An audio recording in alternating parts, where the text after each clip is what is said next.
में विवाह रात्रि में ही क्यों होने लगे हैं? क्या कभी आपने सोचा है कि हिंदुओं में रात्रि को विवाह क्यों होने लगे हैं, जबकि हिंदुओं में रात में शुभ कार्य करना अच्छा नहीं माना जाता है? रात को देर तक जागना और सुबह को देर तक सोने को राक्षसी प्रवृत्ति बताया जाता है। रात में जागने वाले को निशाचर कहते हैं। केवल तंत्र सिद्धि करने वालों को ही रात्रि में हवन यज्ञ की अनुमति है। वैसे भी प्राचीन समय से ही सनातन धर्मी हिंदू दिन के प्रकाश में ही शुभ कार्य करने के समर्थक रहे हैं।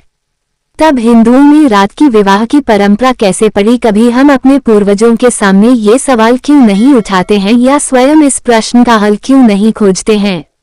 दरअसल भारत में सभी उत्सव, सांस्कृतिक कार्यक्रम एवं संस्कार दिन में ही किए जाते थे। सीता और द्रौपदी का स्वयंवर भी दिन में ही हुआ था। शिव विवाह से लेकर संयोगिता स्वयंवर, बाद में पृथ्वीराज चौहान जी द्वारा संयोगिता जी की इच्छा से उनका अपहरण आदि सभी शुभ कार्यक्रम दिन में ही होते थे। प्राचीन काल से लेकर मुगलों के आने तक भारत में विवाह दिन में ही हुआ करते थे। मुस्लिम आक्रमणकारियों के भारत पर हमले करने के बाद ही हिंदुओं को अपनी कई प्राचीन परंपराएं तोड़ने को विवश होना पड़ा था। मुस्लिम आक्रमणकारियों द्वारा भारत पर अतिक्रमण करने के बाद भारतीयों पर बहुत अत्याचार किए गए। यह आक्रमणकारी हिंदुओं के विवाह के समय वहां पहुंचकर लूटपाट मचाते थे। अकबर के शासन काल में जब अत्याचार चरम सीमा पर थे, मुगल सैनिक हिंदू लड़कियों को बलपूर्वक उठा लेते थे और उन्हें अपने आकाओं को सौंप देते थे। भारतीय ज्ञात इतिहास में सबसे पहली बार रात्रि में विवाह सुंदरी और मुंदरी नाम की दो ब्राह्मण बहनों का हुआ था, जिनकी विवाह दुल्ला भट्टी ने अपने संरक्षण में ब्राह्मण युवकों से कराया था। उस समय दुल्ला भट्टी ने अत्याचार के खिलाफ हथियार उठाए थे। दुल्ला भट्टी ने ऐसी अनेकों लड़कियों को मुगलों से छुड़ाकर उनका हिंदू लड़कों से विवाह कराया। उसके बाद मुस्लिम आक्रमणकारियों के आतंक से बचने के लिए हिंदू रात के अंधेरे में विवाह करने पर मजबूर होने लगे। लेकिन रात्रि में विवाह करते समय भी यह ध्यान रखा जाता है कि नाचना गाना दावत जयमाला आदि भले ही रात्रि में हो जाए, लेकिन वैदिक मंत्रों के साथ फेरे प्रातः पौ फटने के बाद ही हों। पंजाब से प्रारंभ हुई परंपरा को पंजाब में ही समाप्त किया गया।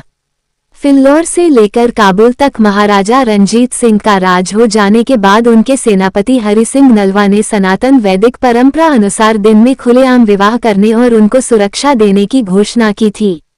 हरि सिंह नलवा के संरक्षण में हिंदुओं ने दिन दहाड़े बैंड बाजे के साथ विवाह शुरू किए। तब से पंजाब में फिर से दिन में विवाह का प्रचलन शुरू हुआ। पंजाब में अधिकांश विवाह आज भी दिन में ही होते हैं। महाराष्ट्र एवं अन्य राज्य भी धीरे धीरे अपनी जड़ों की ओर लौटने लगे हैं। हरि सिंह नलवा ने मुसलमान बने हिंदुओं की घर वापसी कराई, मुसलमानों पर जजिया कर लगाया, हिंदू धर्म की परंपराओं को फिर से स्थापित किया, इसीलिए उनको पुष्यमित्र शुंग का अवतार कहा जाता है। सभी विवाह सर्वश्रेष्ठ मुहूर्त ब्रह्म मुहूर्त में ही संपादित किए जाते हैं। ध्रुव तारा को स्थिरता के प्रतीक रूप में प्रस्तुत किया जाता है, जो ब्रह्म मुहूर्त में ही सबसे अच्छा दृष्टिगोचर होता है। लेकिन साक्षी सूर्य के प्रतीक स्वरूप अग्नि को ही माना जाता है, इसलिए अग्नि के ही चारों ओर फेरे लिए जाने की विधि है। पंडित श्रीराम शर्मा आचार्य के अनुसार भी गायत्री परिवार में विवाह दिन में ही संपन्न किए जाते हैं। आज भी हम भारत के लोग, खासकर उत्तर प्रदेश एवं बिहार के लोग, जबकि 400 साल हो गए मुगल यहाँ से चले गए, किंतु आज भी उसे परंपरा मानकर उसे चला रहे हैं। असल में हम गुलामी की मानसिकता से उबरना ही नहीं चाहते हैं। नेपाल में आज भी हिंदुओं की शादी दिन में ही हो रही है।